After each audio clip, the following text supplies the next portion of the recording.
This is the final word. England, West Indies daily, the second test match, day 3 from Trent Bridge, Jeff Lemon and Daniel Norcross. The show is brought to you by Westfield London and Westfield Stratford City. As always, and you can get the ad-free version of this without a break if you want one on patreon.com/the final word. Daniel, would you please tell me all about the day's play in the space of 30 seconds? A totally bewildering day's play began with the ball suddenly hooping around corners and people getting out through good bowling and great atmospheric conditions. And just as it looked like England were going to take a lead, they then produced tactics of such indescribable bizarreness that allowed a last wicket partnership of 71 to flourish and give the West Indies a lead. Thereafter, England batted pretty comfortably for the most part. Wickets fell here and there. Everybody got in apart from Crawley, who got out in the unluckiest way possible. And England finished it in a dominant position, having been in a tricky position. Having been in a couple of tricky positions almost, the first innings lead was one thing, and after the third wicket went down, when England were batting, there was another sort of moment there that it wasn't precarious, but it could have opened the door to precarity with another wicket. Brook and Root sort of put that to bed. But it's interesting, when you watch cricket, it seems that in a lot of ways, we want to be smug about it. We want to imagine that we know exactly what's going to happen, and so we can be terribly jaded about it all. And we're sort of half hoping that is what happens, so that we'll be right. But we're also hoping that it's not, so that we'll have something more interesting to watch. And that's how it felt this morning with West Indies coming out. In my cricketing bones, I felt, well, you know what this West Indies batting side is like. They're 70 odd behind. They're in a position where they could get a lead, but they won't. They'll fall in a heap. Jason Holder will nick off early. The rest of them will get out, and that'll be that. And Jason Holder does nick off early, and Chris Wokes goes on a bit of a tear, and he draws another edge, and he goes through Jaden Seals. He gets Shamar Joseph is the other one. He gets out. Kevin Sinclair gets out to Atkinson. They're 9 down and still 30 behind, and then the thing happens that seems to happen so much when England particularly are bowling, although India and Australia have had their moments with this as well. The 10th wicket partnership that flourishes, where Shamar Joseph, who became a figure of mockery among some after Lords, made 0 and 3, jumped around the crease, got bowled, looked hopeless.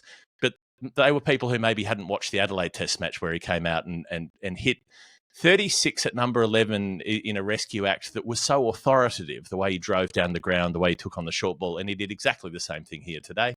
And he got Josh da Silva up and running, 82 not out for da Silva. And suddenly, West Indies have a lead of 41. It should never have happened. It was absolutely ridiculous. I'm delighted it did, because it was very enjoyable.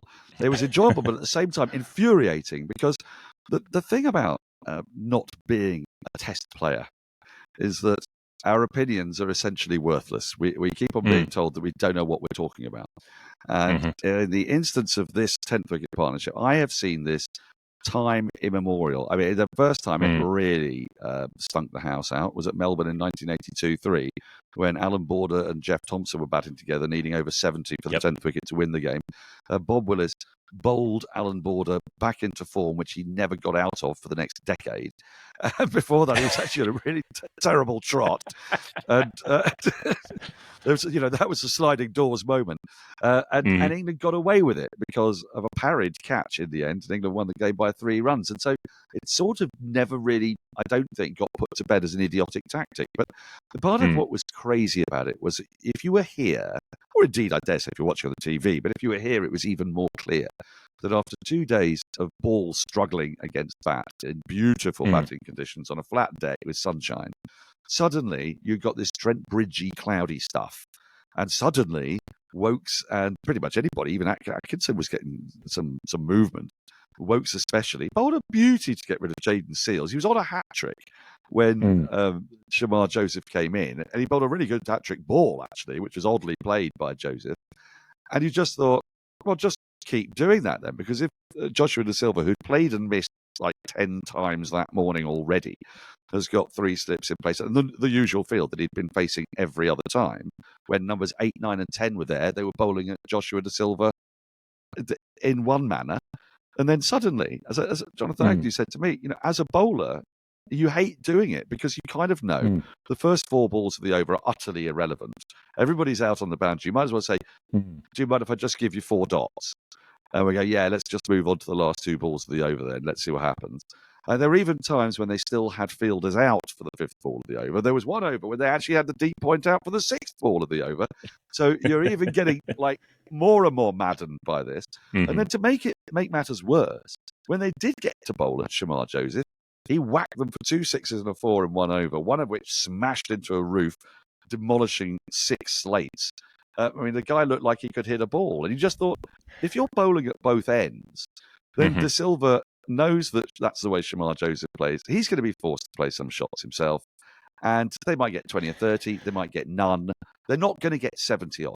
It's not going to happen. This is the only way they were going to get 70. I mean, as it happens, what it did was make the rest of the day a lot more interesting because when England lost their 3rd wicket, the lead was only 99. You know, if they've got that wicket immediately, their lead's 170 at that point, and the jeopardy's not there. So, you know, great for the game. Thanks very much, lads. You've kept it interesting. But the logic of it is so frustratingly not there. It is absent. There is no... And they'll say, well, we don't want to give the wicketkeeper, you know, the wicketkeeper batter too many runs. He's not Adam Gilchrist. The average is like 26, okay? Yeah. I'd understand. Yeah. You've got him out before, guys. Josh da Silva has got out to England before, you know. Yeah, I mean, and when I say he's not Adam Gilchrist, he's not Adam Gilchrist, he's not Jamie Smith, he's not somebody who you put the fielders out and he might still keep whacking it, or you give him, you have the field in and he can just take you for 4 fours in the over. That's not what he was going to do. And if he tried to do that, chances are he'd get out because the ball was moving. It meant that the bowlers had to change their lines and lengths to ones which were much less wicket-taking than the ones that had proven to be so successful. And it meant there was a lot of chuntering going on in the box and everywhere. And it also kind of it burst the balloon of the day in a way because it had been quite, more than quite, it had been very compelling cricket, finally getting to see, I guess you'd call them classic swing bowling English conditions, you know, that people this side of the world quite like watching. It's fun. And then suddenly you knew, well, we're not going to see that now because in this over, there's going to be 4 balls that are meaningless. There's going to be 1 ball where the field will presumably come in but didn't every time. So will Da Silva just look to slog a ball over the top? And what would he do off the last ball? And look, it was very entertaining in a way. And I want to take nothing away from Da Silva and Shamar Joseph because it's not their fault that these tactics were employed. But I would think that they were perfectly happy with them myself. And then it ended, this experiment, with Root and Bashir bowling in tandem. And if that was how the plan was supposed to culminate, well, it should really have been plan Z129 theta. Final, rev _, final 0.3. It's an InDesign file that you're sending to a client. But it's not, I'm not pinning this on Stokes. I'm not pinning this on the captaincy specifically because you and I have seen it all around the world. And we see captains, you mentioned in Australia and India sometimes do it. I've seen everybody do it, to be honest. And I don't think it really works. And I would just love to see an alternative universe in which people just try to take the 10th wicket like they took wickets 1, 2, 3, 4, 5, 6, 7, 8, and 9. Well, look, I suppose it's like being a football player playing for a coach who goes, we're going to sit back and defend until the 83rd minute, and then we're going to go hell for leather in the last 7 and see if we can nab one on the break and sneak a 1-0. So most of the over is pointless, like you say, and then there's 1 or 2 deliveries where something might happen. But it also indicated to me a team that hadn't done their homework because Shamar Joseph is not a number 11. I'll come back to that in the Hall of Fame, but he's a much better striker of the ball than that. And if you'd watched his previous couple of Test matches, you'd know that you would know that you didn't need to treat him like that. And I thought Da Silva played it really well, particularly. So I enjoyed when they did the cat and mouse bit. Da Silva played along for a while, 4 or 5 balls, keep the strike. But then when Mark Wood came on, he just went, all right, I'm facing all 6 balls from Mark Wood. Shamar Joseph is not going to face one. And he did that for, I think, 3 consecutive overs and hit a couple of sixes off Mark Wood along the way, used the pace, but was smart enough to recognise that Shamar can handle himself, but the main risk to him will be Mark Wood. So I will soak up every delivery there. And it's when Mark Wood comes back for a second spell that he eventually gets Shamar Joseph out for 33. Da Silva 82 not out. That's his 3rd highest score. So the deficit's 41. And then England wiped that off in 7 overs. Yeah, Crawley gets run out at the non-striker's end off a deflection because Duckett hits the ball so sweetly that he doesn't even have time to pop his bat back in, even though he's not backing up very far. But, West Indies started poorly with the ball. Jayden Seales again, Alzari Joseph, erratic line. We've had Seales really struggling to bowl to Duckett, but then it's Ollie Pope who takes 3 consecutive boundaries off Seales, 18 runs off Seales' first 2 overs. They've run down the deficit at better than a run a ball. Jason Holder and Shamar Joseph are a bit tidier. Then they go to Kevin Sinclair for some spin, and Duckett sweeps 3 consecutive boundaries off him. So, there's a wicket in the second over, and then the 100 partnerships up in the 20th over of the chase.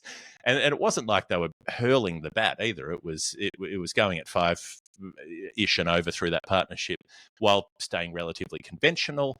The Ben Duckett thing's really interesting to me. I mean, I remember watching him bat with you for Northamptonshire in 2015. Way back when he was batting in the middle order for Northampton, knocking the ball around. And he's someone now who I'm always keen to watch, even if I'm not covering the game. I'll make sure I've got it on when Duckett's batting, because there's something interesting about him. Like, from an Australian perspective, coming into that Ashes series last year, Duckett and Crawley were figures of ridicule, really. You've got Duckett, the opening bat, who can't leave the ball, who's physically incapable of leaving the ball. And you've got Crawley, who does the sort of James Vince thing of making a nice 20 or 30 and then offering an outside edge to somebody. And the fact that they've both managed to settle and they've both managed to contribute, but the fact that Duckett's managed to make it work and to become quite consistent. Twin 70s in this match. He was furious when he got out as well because he didn't make 100 in either innings. But it's been really interesting to watch his development and watch him become consistent when his method indicates that he shouldn't be able to be consistent.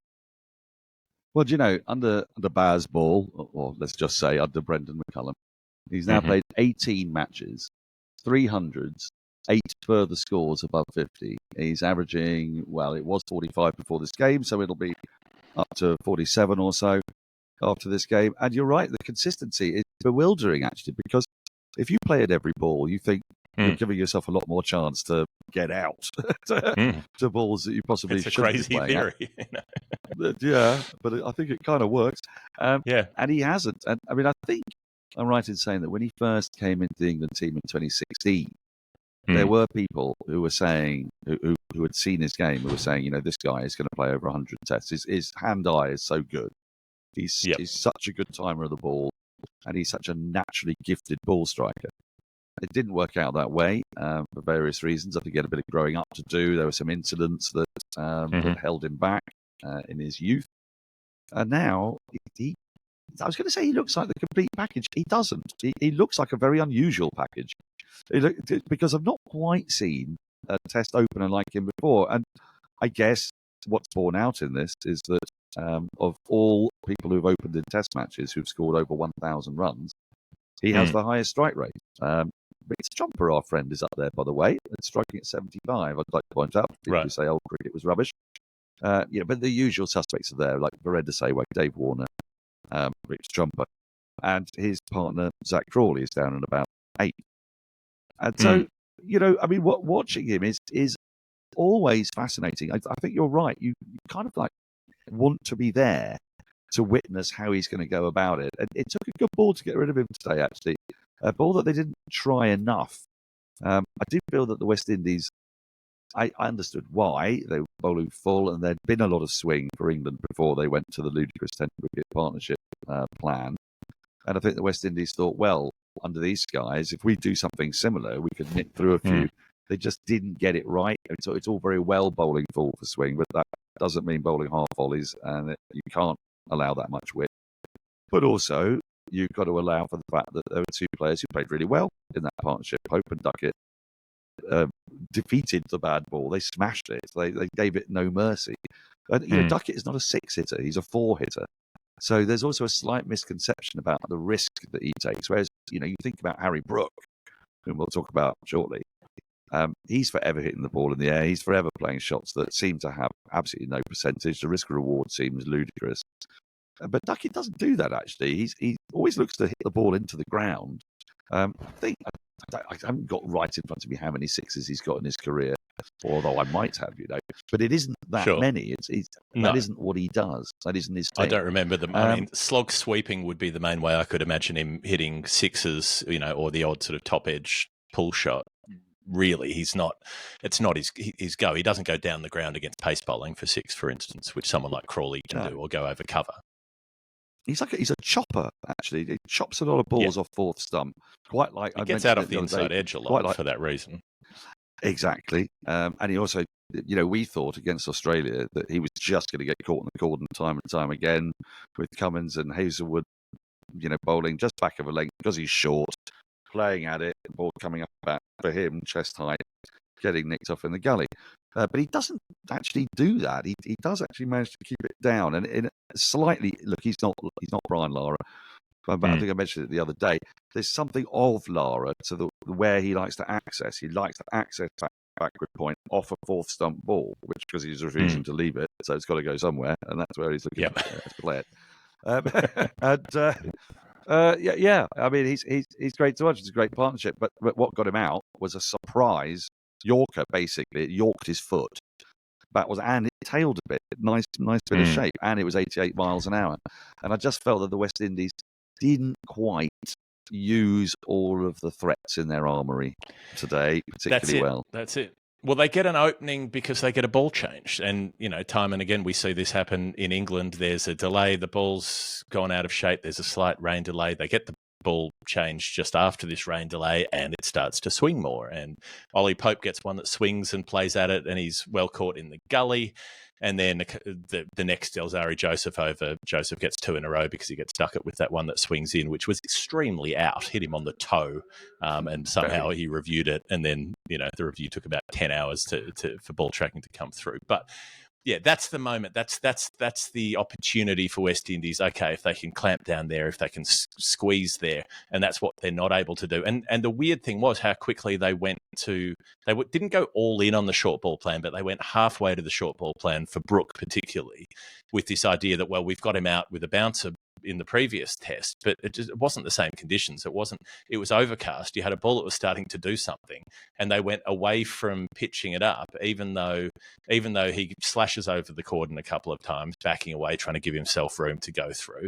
They didn't seem to have any particular plan to Joe Root that I could discern, and going to the short ball thing for Brook just seemed ludicrous, and so Brook was able to get through that period with a couple of streaky shots. Root looked easy and just cruised through. They shut up shop really for the last 45 minutes or so just to make sure they got through a cloudy, slightly extended last session to stumps, but they're still there. Their partnership now is 108. England's lead is 207. You'd think, everyone's saying good batting surface, 300 is a reasonable chase sort of thing, but I wouldn't be fancying West Indies to be chasing much more than 260 batting last here, given the limitations of their batting, notwithstanding a good first innings. So, England in this really strong position, but it's Brook and Root who put them there and make sure that there's no great risk unless there's a sudden collapse tomorrow morning. Absolutely. There needs to be that sudden collapse. I'm disappointed, really, by how the West Indies let that moment go, that 99 for 3, in effect. 99 for 3. In effect. 99 runs ahead, in effect. But I guess I was quite intrigued by the way Brook decided he was going to counter the short ball, because a lot of people will try and get inside it, won't they, and pull it and hook it. And he has got out doing that before. So he's changed his method, and he was jumping so far outside leg stump. He just went, it's okay, I'll just ramp it. And he played. There were a couple that were streaky, definitely. There was one that was a work of genius. Oh, totally. He waited for the ball. It didn't have very long to wait for the ball, and then just gave a tiny flick, tiny ramp flick, and up and over it went. Yeah.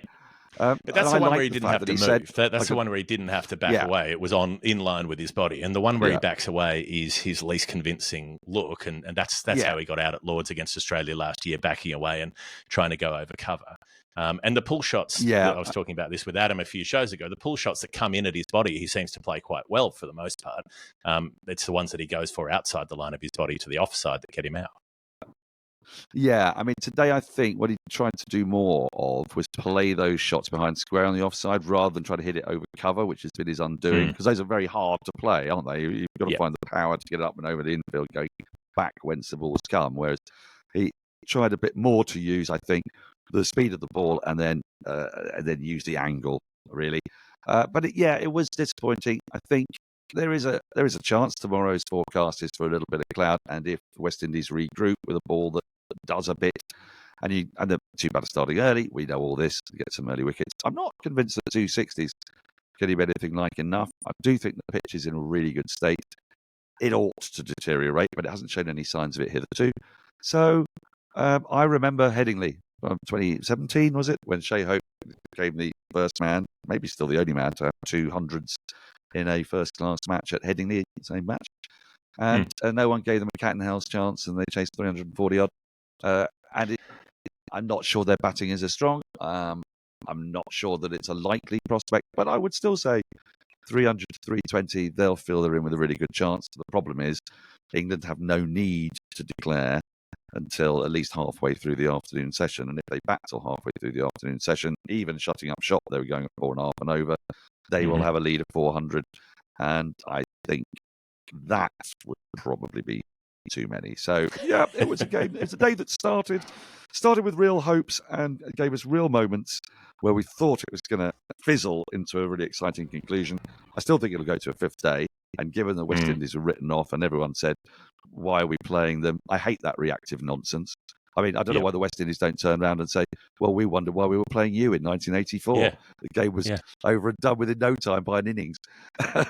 But anyway. Who's last on the World Test Championship table? England. So, exactly. Why are we bothering playing these guys? I know. Yeah. All on the basis that one game ended in 2 days and 1 hour. Well, this one isn't going to do that. It's going to go, I suspect, into a fifth day, which would be good, actually, because the crowd's been great. It's been really good fun. It's the Trent Bridge Test. It's a great Test match wicket as well. All right, quick break, then the Hall of Fame. The final word, England. West Indies Daily, our friends at Westfield, would like to ask you this question. Daniel, have you ever wanted to know more about the greats of the game that we all love? What about diving deeper on lesser-known characters or obscurities from days of yore? Would you like to do that through an audio medium rather than thumbing pages or scrolling Wikipedia? This is not an ad for Storytime. This is an ad for, if you answered yes to any of these vague questions, BookBeat, a service that you may apparently love, especially now because Westfield Club members get a free 3-month subscription. I believe it's free to join that club. I can't swear to that, but you can go and find that out on the website. If you search cricket in the library of BookBeat with more than 1 million titles, you will find such books, Daniel, as Crochet Tapestry by Karina Murphy, A Toot Hansel Christmas Cracker by Kim M. Watt, and the autobiography of Davy Crockett, which is unlikely to be read by the author.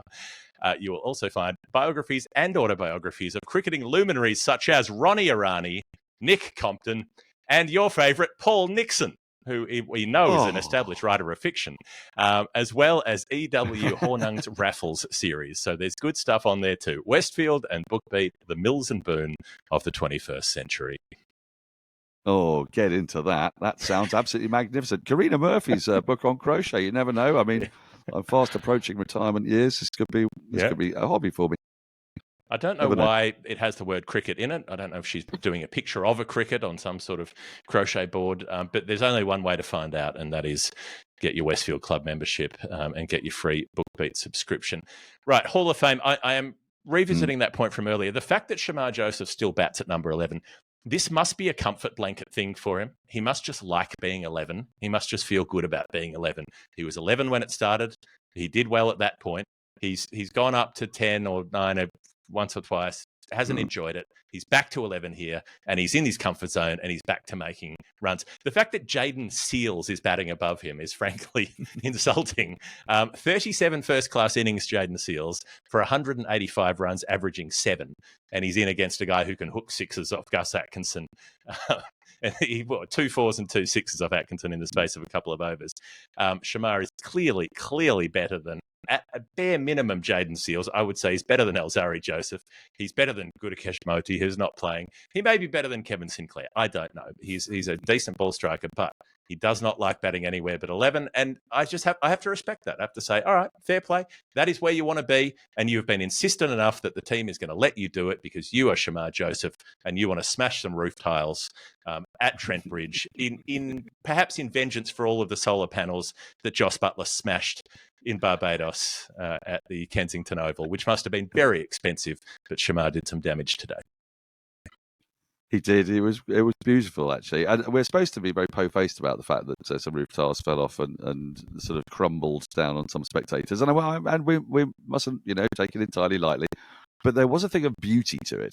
The guy hits a ball onto a roof and it suddenly sort of creates like slate mini snow. Avalanche. just coming down. That was brilliant. That wasn't going to be my Hall of Fame moment, but my Hall of Fame moment was going to be Shamar related. Partly when he came out to bat, we thought because he batted 10, I think, in the first innings, that he was going to be, because he hadn't come out at 10, that maybe he'd done damage to himself and his injury was worse than we'd anticipated. Right. And this is at Lord's, incidentally. He batted at 10. So I thought, oh no, this is a problem. Then he came out and we thought, well, maybe he's going to hobble a bit. Then he ran down the wicket to the first ball he faced, which was a hat-trick ball from Wokes. And he was all looking brilliant, $1 million. And then he played one false shot, trying to swipe a ball over extra cover, go inside out. Quite impressive, really. But Joshua da Silva came down the wicket, had a word with him, said, "Don't do that. What are you thinking of? What are you doing? What are you doing?" At which point, poor Shamar thought, "Oh, maybe I've been admonished. I better play it differently." So the very next ball, he tried to play it properly, got a leading edge, and was out. So Shamar, my advice to you is, don't listen to anyone but yourself. You are the best Shamar Joseph there can be, and you know what you're doing. And yeah, forget what Joshua da Silva was saying to you. Just smack the living shit out of the ball because it's great to watch. Fleetwood Mac in your wireless headphones, go your own way, do your own thing, Shamar. Shamar again popping up when we had that 14-minute delay for ball tracking to load for the ducket dismissal. And Shamar's in the huddle chatting away and laughing and popping his finger up and all the rest of it because we'd seen a replay, we just hadn't seen the ball tracking, so everyone was pretty sure about what was going to happen. And then the camera panning to the dressing room where Harry Brook's just standing in the doorway doing up his gloves. It was just a beautiful piece of physical comedy. No decision had been made, but he was putting the Velcro on. He knew he was walking out as soon as he was given the final okay to do so. Raises the question, why don't they have reinforced batting boots? Because, Duckett got smashed on the foot. We saw Shamar Joseph get smashed on the foot. Surely it wouldn't be too hard to put a little hard plastic guard over the toe of the shoe that could disperse some of the force. Toe caps, didn't they? Yeah. Yeah, they used to have they do it for work boots. Anyway, they can do it for cricket boots. That was then. All right, that's it. Let us call an end to this episode. It has been the Final Word England West Indies Daily Test 2, Day 3. Trent Bridge, Jeff Lemon, Daniel Norcross. Support us on patreon.com/thefinalword if you would like to do so. Thanks to Westfield London and Westfield Stratford City. More extra, less ordinary. We'll see you for Day 4. Au revoir.